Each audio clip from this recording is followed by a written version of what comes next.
Jarem ko mu kay chia takin lung tim thar he na chan mun naga nuam ko mu nu lay chi tin kani dot na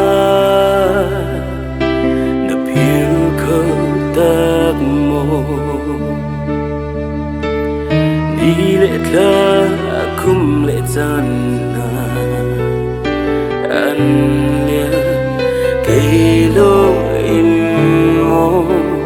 thong bao da ka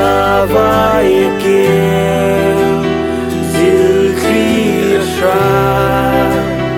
lung le na sual dài la ka sa cây long in mo nang me zona nu nu kan lam me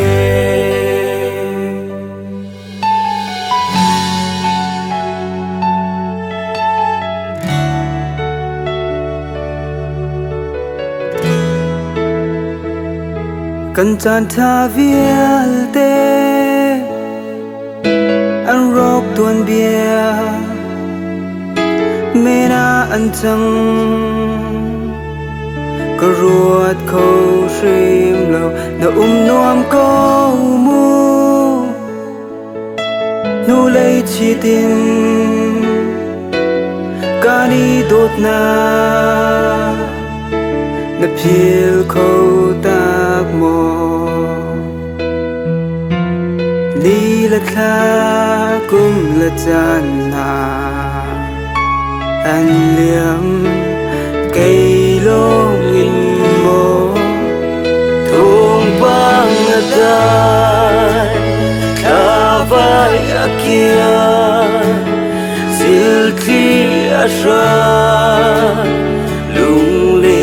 azwa dài la ka sa cây long in mo nang ngây zona nu nu kan lam me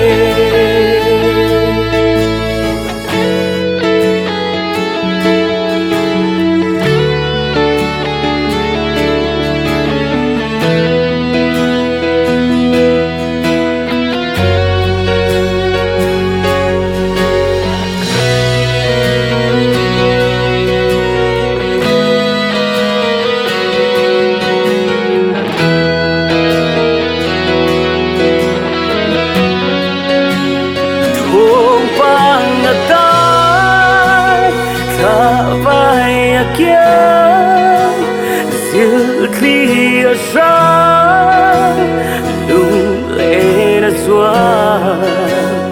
dài la ka sa cây